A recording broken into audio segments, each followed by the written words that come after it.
ಕ್ರಿಸ್ತನನ್ನು ಪ್ರತಿಫಲಿಸುವಂತೆ ನಿಮ್ಮ ಆತ್ಮಗಳನ್ನು ವಾಕ್ಯದಲ್ಲಿ ಬಲಪಡಿಸುವ ಅನುದಿನದ ಧ್ಯಾನ. ಇಂದಿನ ಧ್ಯಾನದ ಶೀರ್ಷಿಕೆ ದಾವೀದನು ಕಷ್ಟಗಳ ಮಧ್ಯೆ ಕಲಿತನು. ಈ ದಿನದ ದೇವರ ವಾಕ್ಯ. ದಾವೀದನು ಇಸ್ರಾಯೇಲ್ಯರೆಲ್ಲರ ಅರಸನಾಗಿ ಎಲ್ಲ ಪ್ರಜೆಗಳಿಗೂ ಧರ್ಮ ತಪ್ಪದೆ ನ್ಯಾಯ ತೀರಿಸುತ್ತಿದ್ದನು. 2 ಸಮುವೇಲ 8ನೇ ಅಧ್ಯಾಯ 15ನೇ ವಚನ. ಯೆರೂಸಲೇಮಿನಿಂದ ಕೆಲವು ಮೈಲಿಗಳಷ್ಟು ದಕ್ಷಿಣಕ್ಕೆ ರಾಜಾಧಿರಾಜನ ಪಟ್ಟಣ ಎಂದು ಕರೆಸಿಕೊಳ್ಳುವ ಬೆತ್ಲೆಹೇಮ್ ಎಂಬ ಊರು ಇದೆ. ಕೊಟ್ಟಿಗೆಯಲ್ಲಿದ್ದ ಶಿಶುವಾದ ಯೇಸುವನ್ನು ನೋಡಲು ಮತ್ತು ಅವನಿಗೆ ಅಡ್ಡಬೀಳಲು ಮೂಡಲಿನ ದೇಶದ ಜೋಯಿಸರು ಬರುವುದಕ್ಕಿಂತ 1000 ವರ್ಷಗಳ ಮೊದಲು ಅಲ್ಲಿಯೇ ಇಷಯನ ಮಗನಾದ ದಾವೀದನು ಹುಟ್ಟಿದನು.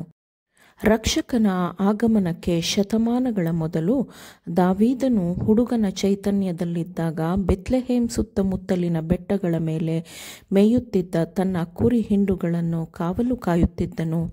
ಸರಳವಾಗಿದ್ದ ಕುರುಬನಾಗಿದ್ದ ಹುಡುಗನು ತನ್ನದೇ ಆದ ಸಂಯೋಜನೆಯ ಹಾಡುಗಳನ್ನು ಹಾಡುತ್ತಿದ್ದನು ಮತ್ತು ಅವನ ವೀಣಾ ಸಂಗೀತವು ಅವನ ಯೌವನದ ಧ್ವನಿಯ ಮಾಧುರ್ಯಕ್ಕೆ ಸುಮಧುರವಾದ ಪಕ್ಕವಾದ್ಯವಾಗಿತ್ತು. ಕರ್ತನು ದಾವೀದನನ್ನು ಆರಿಸಿಕೊಂಡಿದ್ದನು. ನಂತರದ ವರ್ಷಗಳಲ್ಲಿ ದೇವರ ನಂಬಿಕೆಗೆ ಅರ್ಹವಾದ ದೇವರು ರೂಪಿಸಿದ್ದ ಕೆಲಸಕ್ಕಾಗಿ ದೇವರು ದಾವೀದನನ್ನು ಸಿದ್ಧಪಡಿಸುತ್ತಿದ್ದನು. ಆ ಸಿದ್ಧಪಡಿಸುವ ಕಾರ್ಯದಲ್ಲಿ ದಾವೀದನು ಕುರಿ ಹಿಂಡುಗಳೊಂದಿಗೆ ಏಕಾಂತವಾಗಿರುತ್ತಿದ್ದನು. ದಾವೀದನು ತನ್ನ ಯೌವನದಲ್ಲಿ ಸೌಲನೊಂದಿಗೆ ನಿಕಟವಾದ ಸಂಬಂಧವನ್ನು ಹೊಂದಿದ್ದನು ಮತ್ತು ಅವನ ಆಸ್ಥಾನದ ವಾಸ್ತವ್ಯ ಮತ್ತು ರಾಜಕುಟುಂಬದೊಂದಿಗಿನ ಅವನ ಸಂಪರ್ಕ ಇವೆಲ್ಲವೂ ರಾಜಕುಟುಂಬದಲ್ಲಿರುತ್ತಿದ್ದ ಆಡಂಬರ, ವೈಭವ ಮತ್ತು ಆಡಂಬರದಿಂದ ಮರೆಯಾಗಿದ್ದ ವಿಷಯಗಳು, ರಾಜಕುಟುಂಬದ ದುಃಖಗಳು ಮತ್ತು ಗೊಂದಲಗಳ ಬಗೆಗಿನ ಒಳನೋಟವನ್ನು ಅವನಿಗೆ ನೀಡಿತ್ತು. ಆತ್ಮಕ್ಕೆ ಸಮಾಧಾನವನ್ನು ನೀಡಲಾಗದ ಮನುಷ್ಯನ ಘನತೆಯು ಎಷ್ಟು ಚಿಕ್ಕದೆಂದು ಅವನು ನೋಡಿದನು. ಅದನ್ನು ನೋಡಿದ ಅವನು ಸಮಾಧಾನದಿಂದ, ಸಂತೋಷದಿಂದ ರಾಜನ ಆಸ್ಥಾನದಿಂದ ಕುರಿ ದೊಡ್ಡಿಗಳು ಮತ್ತು ಕುರಿ ಹಿಂಡುಗಳಿದ್ದ ಕಡೆಗೆ ಹಿಂತಿರುಗಿದನು.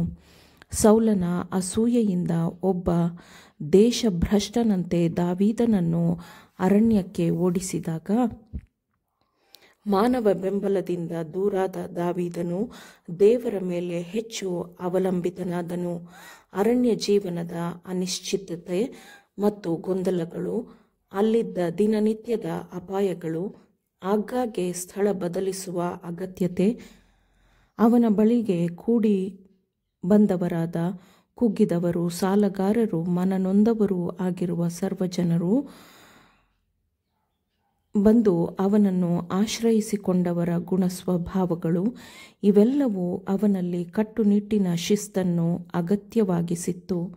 ಈ ಅನುಭವಗಳು ದಾವೀದನಿಗೆ ಮನುಷ್ಯರೊಂದಿಗೆ ವ್ಯವಹರಿಸುವ ಬಲವನ್ನು, ದಮನಿತರ ಕಡೆಗಿನ ಸಹಾನುಭೂತಿಯನ್ನು ಮತ್ತು ಅನ್ಯಾಯಕ್ಕೆ ತೋರುವ ದ್ವೇಷವನ್ನು ಅವನಲ್ಲಿ ಹುಟ್ಟುಹಾಕಿತು ಮತ್ತು ಅವುಗಳನ್ನು ಅಭಿವೃದ್ಧಿಪಡಿಸಿತು. ಕಷ್ಟದ ವರ್ಷಗಳು ಮತ್ತು ಅಷ್ಟು ವರ್ಷಗಳ ಕಾಯುವಿಕೆಯ ಮೂಲಕ ಅವನು ದೇವರಲ್ಲಿ ತನ್ನ ಸಮಾಧಾನವನ್ನು, ಬೆಂಬಲವನ್ನು, ತನ್ನ ಜೀವನವನ್ನು ಕಂಡುಕೊಳ್ಳಲು ಕಲಿತನು. ದೇವರ ಬಲದಿಂದ ಮಾತ್ರ ತಾನು ಸಿಂಹಾಸನಕ್ಕೇರಲು ಸಾಧ್ಯ ಎಂದು ಅವನು ಕಲಿತನು.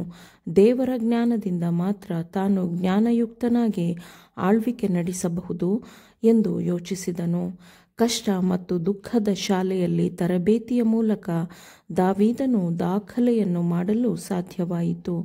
ಅವನು ತನ್ನ ನಂತರದ ಜೀವನದ ಪಾಪದಿಂದ ಹಾಳಾಗಿದ್ದರೂ ಅವನು ಎಲ್ಲ ಪ್ರಜೆಗಳಿಗೂ ಧರ್ಮ ತಪ್ಪದೆ ನ್ಯಾಯ ತೀರಿಸುತ್ತಿದ್ದನು.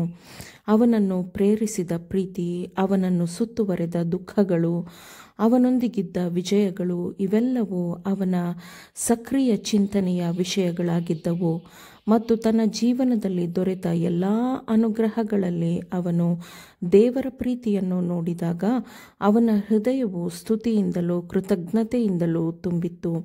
ಅವನ ಸ್ವರವು ಉತ್ಕೃಷ್ಟವಾದ ಮಧುರತೆಯೊಂದಿಗೆ ಮೊಳಗಿತು. ಅವನ ವೀಣೆಯ ತಂತಿಗಳು ಹೆಚ್ಚು ಸಂತೋಷದಿಂದ ಮೀಟುತ್ತಿದ್ದವು. ಮತ್ತು ಕುರುಬನಾದ ಹುಡುಗನು ಬಲದಿಂದ ಬಲಕ್ಕೆ, ಜ್ಞಾನದಿಂದ ಜ್ಞಾನಕ್ಕೆ ಮುಂದುವರೆದನು, ಏಕೆಂದರೆ ದೇವರ ಆತ್ಮವು ಅವನ ಮೇಲೆ ಇತ್ತು. ಆಮೇನ್.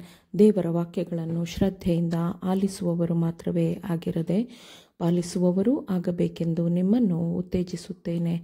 ಪರಿಶುದ್ಧಾತ್ಮನ ಸಹಾಯದಿಂದ ಆಲಿಸಿದ ನಿಮ್ಮೆಲ್ಲರಿಗೂ ಧನ್ಯವಾದಗಳು. ಮತ್ತೆ ದೈನಂದಿನ ಧ್ಯಾನಕ್ಕೆ ನಾಳೆ ಸಂಧಿಸೋಣ. ಆಮೇನ್.